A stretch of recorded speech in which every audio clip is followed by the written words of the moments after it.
Praise the lord. మన ప్రభువైన యేసుక్రీస్తు వారి శ్రేష్టమైన నామంలో మీ అందరికీ కూడా వందనాలు. ఈరోజు ఆ పరమ తండ్రి మనందరినీ ప్రేమించి అనుగ్రహించినటువంటి వాగ్దానము. నాకు బలము ఉడిగెను అనుకొంటిని, యెహోవా యందు నాకిక ఆశలు లేవనుకొంటిని. విలాప వాక్యములు 3వ అధ్యాయం 18వ వచనం. So I say my splendour is gone and all that I had hoped from the Lord. Lamentations chapter 3 verse 18. ఈరోజు ఆ పరమ తండ్రి మనందరినీ ప్రేమించి తాను అనుగ్రహించిన వాగ్దానము నమ్మిన ప్రతి ఒక్కరి జీవితాలలో ఆ పరమ తండ్రి నెరవేర్చును గాక. ఆమేన్. ప్రియులారా, రాను రాను విశ్వాస జీవితంలో ఎదురవుతున్న పరిస్థితులు చూస్తుంటే ఇక మంచి రోజులు అసలు నాకు వస్తాయా, దేవుడు నాకు చేసిన వాగ్దానాన్ని అసలు నెరవేరుస్తాడా అని ఆఖరి క్షణం వరకు ఎదురు చూశాను. కానీ నా ఆశలన్నీ కూడా అడియాశలయ్యాయి. దేవుని సహాయం కోసం కనిపెట్టి మరి నా బలానంతా కూడా కోల్పోయానే. బలహీనమైన స్థితిలోనికి వెళ్ళిపోయాను. నేనిప్పుడు ఏమీ చాతకాని పరిస్థితిలో ఉన్నాను. ఏడవడానికి శక్తి లేనంతగా ఏడ్చాను. హృదయంలో ఎంతో బాధ ఉంది. అయినా కూడా కన్నీరు రానంతగా నా హృదయమంతా కూడా మనోవేదనకు రోజు రోజుకి కూడా గురి అవుతుంది అని జీవితం మీద ఉన్న ఆశలన్నీ కోల్పోయి ఈ వాగ్దానం వింటున్నావా? నీవు నమ్ముకున్నవాడు ఉద్దేశపూర్వకంగా నరులకు ఏ విచారమైనను బాధ అయినను అనుమతించడని ఈరోజు నువ్వు గుర్తుంచుకో. నీ శ్రమను, నీ దురావస్థను సమస్తం కూడా నీ దేవుడు చూస్తున్నాడు. ఇక ఈ కార్యం జరగదులే, నా శక్తి వంచన లేకుండా ఎంతో శ్రమించాను, కష్టపడ్డాను, కానీ ఫలితం లేదు అని బాధపడుతున్నావా? ఆయన ఆశగల ప్రాణాన్ని తృప్తిపరిచేవాడు. ఆఖరి క్షణంలో సైతం అద్భుతాలు చేసేవాడు. ఆయన మీద ఆశ పెట్టుకున్న వారి ఆశను ఆయన ఎన్నటికీ కూడా భంగం చేసేవాడు కాదు. ఎప్పుడైతే నువ్వు నీ సొంత జ్ఞానాన్ని, నీ సొంత తెలివిని, నీ బలాన్ని ఉపయోగించి ఎంతో కష్టపడి విఫలమైపోయి ఇక నాకు చేత కాదులే, నువ్వే ఈ పనిని ముందుకు నడిపించు దేవా అని ఎప్పుడైతే సంపూర్ణంగా దేవుని వైపు చూస్తావో అప్పుడే ఆయన నీ పక్షంగా తన కార్యాన్ని ప్రారంభించేవాడిగా ఉంటాడు. అబ్రహాం అయితే 100 సంవత్సరాల వయసులో పిల్లలు పుట్టడం జరిగే పని కాదు. నా బలమంతా కూడా కోల్పోయానే, నా శరీరం అంతా కూడా మృతతుల్యమైంది. ఈ వయసులో నాకు పిల్లలు ఏంటి అని వాస్తవానికి అబ్రహాం అనుకుంటే ఆయన సర్వమానవాళికి నేటి వరకు కూడా తండ్రిగా పిలువబడేవాడే. ప్రియులారా, ఒక్కసారి ఆలోచించండి. విశ్వాసం ఉంచలేని అసాధ్యమైన పరిస్థితులలో సైతం అందరి మాటలను ప్రక్కన పెట్టి దేవుని మీద ఆశలను కోల్పోలేదు. ఆఖరి క్షణంలో ఆయన చేసే అద్భుతాల కోసం ఎదురు చూస్తూ వస్తూ ఉన్నాడు. దేవుడు అబ్రహాం హృదయ వాంఛనను తీరుస్తూ వచ్చినాడు. కావలి వారు ఉదయం కొరకు ఏ రీతిగా అయితే ఆశగా ఎదురు చూస్తారో అలాగే నీ బలం మీద నీకు నమ్మకం కోల్పోయినా కూడా నీ దేవుడు నీ కోరికను సిద్ధింపచేసి నీ ఆలోచన యావత్తును కూడా సఫలం చేస్తాడు. ప్రియులారా, వాస్తవానికి ఈనాడు ప్రతి ఒక్కరి ఇంట్లో కూడా ఆర్థిక సమస్యలు, అనారోగ్యాలు, ఎన్నో బాధలు, తీరని అప్పులు, తీరని మనోవేదన కూడా ఈనాడు ప్రతి విశ్వాస జీవితం వెళ్లాల్సిన పరిస్థితులు ఎదురవుతూ ఉన్నాయి. ఇలాంటి స్థితిలో కొందరు విశ్వాసులు అనుకుంటూ ఉండవచ్చు, దేవుడు ఉన్నాడా? దేవుడు ఉంటే మన కుటుంబంలోనే ఎందుకు ఇన్ని దుఃఖకర పరిస్థితులను అనుమతిస్తున్నాడు? భవిష్యత్తును గూర్చిన ఆశ రోజు రోజుకి కూడా మాలో క్షీణించిపోతుంది అని అనుకునేవారు ఎంతోమంది ఉన్నారు. కానీ ప్రియులారా, మీకు వచ్చే సమస్యలు, బాధలను చూస్తే ఎప్పుడూ కూడా నిరుత్సాహము, కృంగుదలే.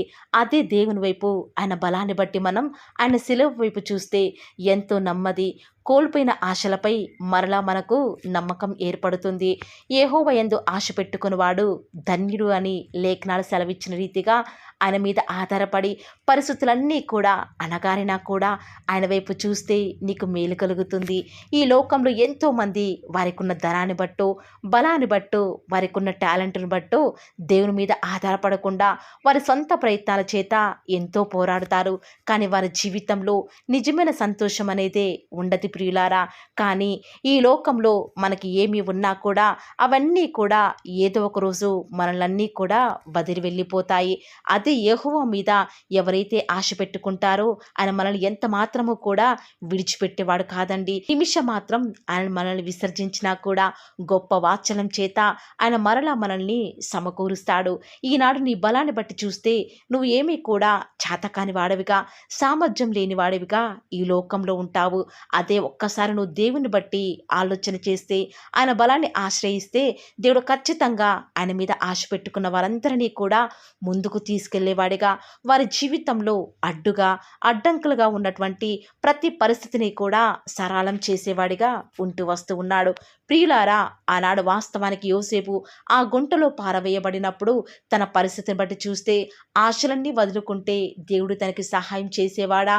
ఆనాడు పౌలు శీలలు ఆ యొక్క ఖైదీలుగా ఉన్నప్పుడు ఆ యొక్క చెరసాలలో వారు దేవుని స్థుతించకుండా ఇక ఈ జైలులో ఉన్నాం కదా, మనల్ని నమ్ముకున్న దేవుడే ఈ యొక్క జైలుకు మనల్ని అప్పగించాడే, మనం ఖైదీలుగా ఉన్నామే, ఎందుకు ఇంకా మనం దేవుని స్థుతించాలి అని వారి ఆశలు వదులుకుంటే ఆ పరమతని ఆనాడు వారిని యొక్క జైలు నుంచి వారిని విడిపించేవాడ ప్రియులారా? కానే కాదు కదా. దానియేలు కూడా సింహాల బోనులో వేయబడినప్పుడు నిజముగా దేవుని మీద ఉన్న ఆశలన్నీ కూడా వదిలిపెట్టుకుంటే బహుశా ఆ రాత్రి ఆ సింహాలకు ఆహారమయ్యేవాడు కదా.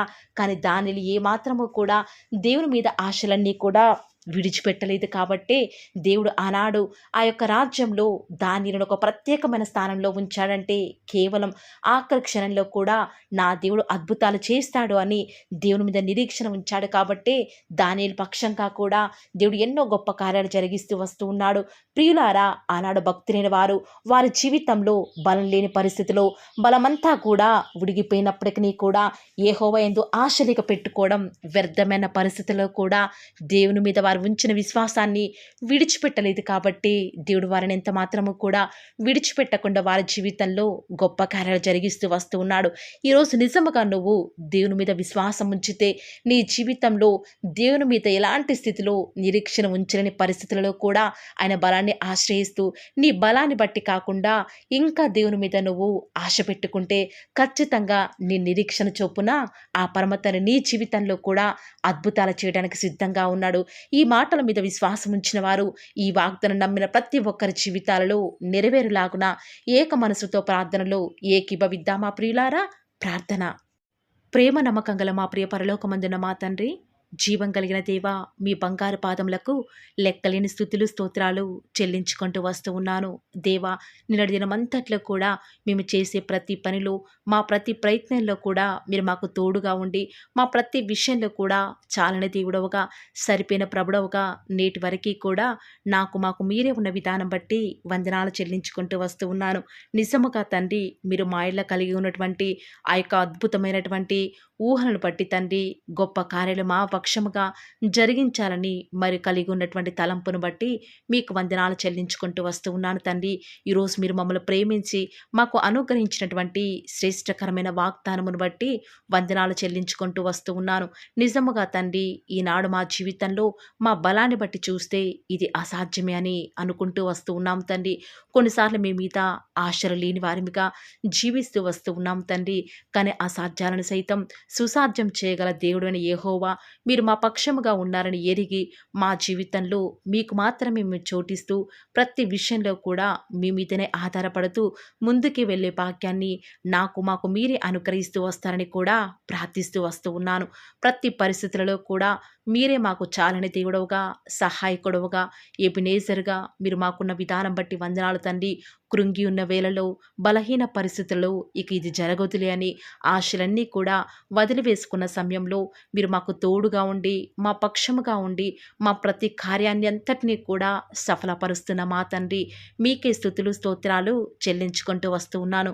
ఈరోజు ఎవరైతే వేకువజామునే లేచి ఆసక్తిగా వాగ్దానం విని ప్రార్థనలు ఏకీభవిస్తున్నారో వారి జీవితాలలో తండ్రి మీ యొక్క అద్భుతమైన ఆశ్చర్యమైన కార్యాన్ని ఉన్నది ఉన్నట్లుగా జరిగిస్తారని కూడా ప్రార్థిస్తూ వస్తూ ఉన్నాను. ఎంతైనా కూడా మీరు నమ్మదగిన దేవుడవుగా మా పక్షముగా తండ్రి వ్యాజ్యమాడుటకు సిద్ధంగా ఉన్న మా తండ్రి వందనాలు చెల్లించుకుంటూ వస్తూ ఉన్నాను తండ్రి. ఈరోజు దుష్టుడు ఎక్కడా పని చేయకుండా సహాయం చేయండి తండ్రి. విన్న వాగ్దానం దుష్టుడు ఎత్తుకొని పోకుండా తండ్రి మీ యొక్క వాక్యాన్ని మా యొక్క హృదయంలో ఉంచుకున్నటకు సహాయం చేస్తురండి. గదిలో ప్రార్థన, మదిలో వాక్యము, వీధి వీధిలో సాక్ష్యం మీ బిడ్డలైన వారు ప్రతి ఒక్కరూ కలిగి ఉండుటకు మీరే మాకు సహాయకారిగా ఉంటూ వస్తారని కూడా ప్రార్థిస్తూ వస్తూ ఉన్నాను దేవా. రోజు ఎవరైతే తండ్రి వాగ్దానం విని ప్రార్థనలో ఏకీభవించి వాళ్ళు స్టార్ట్ చేసే పని ఏదైనా కూడా మా ప్రతి పనిలో కూడా మీరే మాకు సహాయకారిగా మాకు దేవుడవుగా ప్రభుడవుగా ఉంటారని కూడా మీ సన్నిధానంలో ప్రార్థిస్తూ వస్తూ ఉన్నాను తండ్రి. ఏ ఒక్కరు కూడా డిసప్పాయింట్ అవ్వకుండా తండ్రి మిమ్మల్ని బట్టి ధైర్యం తెచ్చుకొని ముందుకే వెళ్ళే భాగ్యాన్ని మాకు మీరే అనుగ్రహిస్తారని కూడా ప్రార్థిస్తూ వస్తూ ఉన్నాను. ప్రత్యేకంగా మమ్మల్ని ప్రేమించి మాకు Paul of the Word channel ద్వారా అనుగ్రహిస్తున్నటువంటి ప్రతి శ్రేష్టకరమైన వాగ్దానాన్ని బట్టి వందనాలు తండ్రి. విన్న వాగ్దానాన్ని దుష్టుడు ఎత్తుకొని పోకుండా 30 60 100 మా జీవితాలలో మీ యొక్క కార్యాన్ని జరిగిస్తారని కూడా ప్రార్థిస్తూ వస్తూ ఉన్నాను. ఈరోజు ఎవరైతే ఉదయకాల ప్రార్థనలో వాగ్దానం విని ఏకీభవిస్తున్నారో చిన్నవారు మొదలుకొని పెద్దవారైన వారు వృద్ధులైన వారు ప్రతి ఒక్కరిని కూడా పేరు పేరున జ్ఞాపకం చేసుకొని ఆశీర్వదిస్తూ రండి తండ్రి. ఈ యొక్క వాగ్దానాన్ని సంపూర్ణంగా ఎవరైతే విశ్వాసం ఉంచి ఏకీభవిస్తున్నారో తండ్రి వారి యొక్క కన్నీటి ప్రార్థనకు ప్రతిఫలంగా వారి జీవితాలలో వారి యొక్క మనసులో అనుకున్న కార్యాన్ని జరిగించండి తండ్రి. తద్వారా మీ నామానికే మహిమ తెచ్చుకుంటూ రండి. మీరు మాకు అనుగ్రహించిన వాగ్దానాన్ని నమ్మిన ప్రతి ఒక్కరి జీవితాలలో నెరవేర్చండి దేవా. కేవలం వాక్యం వినటం మాత్రమే కాదు, కానీ మీరు చెప్పిన ఆజ్ఞలు నెరవేరుస్తూ మీకు ఇష్టమైన విధానంలో మేము కూడా జీవించే కృపను అనుగ్రహిస్తూ వస్తారని కూడా ప్రార్థిస్తూ వస్తూ ఉన్నాను. ప్రత్యేకముగా దేవా ఈ దినమంతట్లో కూడా మీ ప్రియులైన బిడ్డలు ఉద్యోగాల నిమిత్తమై వ్యాపారాల నిమిత్తమై బయలుదేరి ఈ లోకానికి వెళ్ళిచుండగా ఎలాంటి కీడు వారి దరికి చేరకుండా ప్రత్యేకంగా వారిని జ్ఞాపకం చేసుకుంటూ రండి. ఎలాంటి దుష్ట శక్తులు సాతాను అంధకార క్రియలన్నిటినీ కూడా యేసు నామములో లయపరుస్తూ రండి. బంధిస్తూ ఉండగా మీరు మాకు సహాయం చేయండి. కొండల తట్టు మా కన్నులు ఎత్తుచుండగా దేవా మాకు సహాయం ఎక్కడి నుంచి లభిస్తుంది? భూమి ఆకాశము సృజించిన యెహోవా వలన మాత్రమే మాకు సహాయం లభిస్తుంది. కాబట్టి మీ వైపు చూస్తూ ప్రార్థిస్తుండగా మీరు మాకు సహాయం చేయండి దేవా. ప్రత్యేకంగా ఈరోజు మీ ప్రియులైన బిడ్డలు వారి ఉద్యోగాల నిమిత్తమై వ్యాపారాల నిమిత్తమై ఈ లోకంలోనికి వెళ్ళిచుండగా లోక మాలిన్యం వారికి అంటకుండా సహాయం చేయండి. ఈనాడు ఎంతోమంది దూర ప్రాంతాలకు వెళ్ళనై ఉండగా వారి ప్రయాణంలో వారికి తోడుగా ఉంటూ రండి. సాతాను ఏమాత్రం మీ బిడ్డని ముట్టకుండా కావలిగా ఉంటూ రండి దేవా. ఎంతోమంది వివాహాల నిమిత్తమై ఎదురు చూస్తూ వస్తూ ఉన్నారు. ఎవరు కూడా సంబంధాలు చూడక బిడ్డలు ఎంతో సతమతమవుతున్నారు. ఎవరు పట్టించుకోలేని వారు ఎంతోమంది ఈ ప్రార్థనలో ఉండి మరి ప్రార్థిస్తుండగా సహాయం చేయండి. వారి పక్షముగా సాటిన సహవాసాన్ని మీరే త్వరపెట్టి దేవా వారికి అనుగ్రహించడం ద్వారా మీ నామానికి మహిమ తెచ్చుకుంటూ రండి. ఎంతోమంది నూతన గృహ నిర్మాణం కొరకై ఎదురు చూస్తున్నారు. సొంత ఇల్లులు లేక అద్దె ఇంట్లో ఉండలేక సమయానికి డబ్బులు కట్టలేక నరక యాతన అనుభవిస్తున్నారు దేవా. మీ సొంత సమయంలో వారికి చక్కటి గృహాన్ని అనుగ్రహించడం ద్వారా మీ నామానికి మీరే మహిమ తెచ్చుకుంటూ వస్తారని కూడా మీ సన్నిధానంలో ప్రార్థిస్తూ వస్తూ ఉన్నాను. ప్రత్యేకముగా దేవా గృహిణులను జ్ఞాపకం చేసుకునండి. ఒంటరిగా ఇంట్లో ఉంటూ పనులు చేసుకునే వారిని ఆశీర్వదించండి. బిడ్డలను చూసుకోవడానికి కావాల్సిన ఓపికను శక్తిని వారికి అనుగ్రహించండి దేవా. ప్రత్యేకంగా ఈనాడు చంటి పిల్లల్ని జ్ఞాపకం చేసుకుంటూ రండి. కనపడి అంధకార శక్తులు వారిని ఏమి చేయకుండా సహాయం చేయండి. ఎలాంటి కీడు మా దరికి రాకుండా మీరే సహాయం చేస్తారని కూడా మీ సన్నిధానంలో ప్రార్థిస్తూ వస్తూ ఉన్నాను. ప్రత్యేకముగా దేవా ఈరోజు ఎవరైతే మరి మీ యొక్క వాక్యం వింటున్నారో వారిని మీ యొక్క హృదయాలలో దేవా చేర్చుకోలేదు, దయచేసి సహాయం చేయండి. వారి హృదయాలను మీకు చోటిన వారు ఎంతోమంది ఉంటూ ఉండగా వారిని జ్ఞాపకం చేసుకుంటూ రండి. ప్రత్యేకంగా ఈ దినమంతటిలో కూడా మీ నామానికి మహిమకరంగా మేము జీవించడానికి సహాయం చేయండి. మీ ప్రియులైన బిడ్డలు చేస్తున్నటువంటి బిజినెస్లో మీ యొక్క సహాయాన్ని అనుగ్రహించండి దేవా. ప్రత్యేకంగా మా అనుదిన జీవిత యాత్రలో మాకు చాలని దేవుడవుగా ఉన్న మీరు ఈరోజు మా అవసరాలన్నిటిని కూడా క్రీస్తు యేసు యొక్క మహిమైశ్వరాలను తీరుస్తురని దేవా. మాకు ఎలాంటి అవసరాలున్నా ఎలాంటి అక్కరలు ఉన్నా కూడా ఎవరికి మేము చేయి చాపకుండా మీ వద్ద నుంచి సమస్తాన్ని కూడా ధారాళంగా పొందుకునే కృపను మాకు మీరు అనుగ్రహించండి దేవా. చాలామంది బిడ్డలు చదవలేక జ్ఞానం లేక బాధపడుతున్నారు. అలాంటి వారికి మీ యొక్క పరలోకపు జ్ఞానాన్ని అనుగ్రహించి చక్కగా వారు ముందుకు వెళ్ళే కృపను ప్రతి ఒక్కరికి కూడా అనుగ్రహిస్తురండి దేవా. ప్రత్యేకంగా ఈ దినమున ఎవరైతే ఎలాంటి ప్రతికూలతల్లో అనుకూలతను వారికి అనుగ్రహిస్తురండి దేవా. ఎంతోమంది బిడ్డలు ఉద్యోగం రావటం లేదని, ఇంటర్వ్యూస్లో సెలెక్ట్ కావటం లేదని రకరకాల ఆలోచనల చేత డిసప్పాయింట్ అవుతూ వస్తూ ఉన్నారు కదా. దయచేసి వారిని జ్ఞాపకం చేసుకోరా. వారి యొక్క డిసప్పాయింట్మెంట్స్ అన్నీ కూడా తొలగిస్తూరండి. సమస్త సమాధానం చేత వారిని నింపుతూరండి. ఎవరైతే అనారోగ్యాల చేత లేవలేని వారిగా ఉన్నారో వారిని ఆశీర్వదిస్తారని కూడా మీ సన్నిధానంలో ప్రార్థిస్తూ ఉండగా దయచేసి సహాయం చేయండి. పడకల మీదనే వారు మిమ్మల్ని స్తుతించుటకు సహాయం చేయండి. వారి మీ యొక్క రాకడలో ఎత్తబడి గుంపులో ఉండే విషయంలో కూడా కృప చూపిస్తారని ప్రార్థిస్తున్నాను. ప్రత్యేకంగా ఈరోజు దేవా, ఎవరికైతే రక్షణ లేదో వారికి రక్షణను అనుగ్రహించండి. ఆత్మీయంగా ఎదుగుదల లేని వారికి మీ చిత్తమైతే ఆత్మీయంగా వారిని ఉన్నతమైన స్థితిలోనికి ఉంచుతూ వస్తారని కూడా ప్రార్థిస్తూ వస్తూ ఉన్నాను. ఈ దినమంతట్లో కూడా మీ యొక్క రక్షణ ఆనందం మాకు అనుగ్రహించండి. ఎలాంటి పరిస్థితులు వచ్చినా కూడా చింతించకుండా మిమ్మల్ని బట్టి ధైర్యం తెచ్చుకొని ముందుకు వెళ్ళే కృపను మాకు మీరు అనుగ్రహిస్తారని దేవా. ఈనాడు విశ్వాసం అనేది సన్నగిల్లిపోతున్న దినాలలో మేము ఉన్నాము దేవా. అయినప్పటికీ మిమ్మల్ని బట్టి ధైర్యం తెచ్చుకొని విశ్వాసంతో ముందుకు వెళ్ళే కృపను మాకు మీరు అనుగ్రహిస్తారని మా ప్రతి ప్రయత్నాలను తోడుగా ఉన్న విధానం బట్టి వందనాలు చెల్లించుకుంటూ, నమ్ముట నీ వలనైతే నమ్మువానికి సమస్తమును కూడా సాధ్యమైన సెలవిచ్చిన దేవా వందనాలు చెల్లించుకుంటూ, మీరు అక్కడ ఆలస్యమైతే రేపు ఉదయకాల ప్రార్థనలో మరి పాల్గొనేంత వరకు కూడా ప్రతి ఒక్కరిని కూడా జ్ఞాపకం చేసుకుని ఆశీర్వదిస్తారని యేసుక్రీస్తు వారి శ్రేష్టమైన ఉన్నతమైన శక్తి కలిగిన నామమున స్తుతించి ప్రార్థించి వేడుకొనుచున్నాం పరమ తండ్రి. Amen. Praise the lord. God bless you.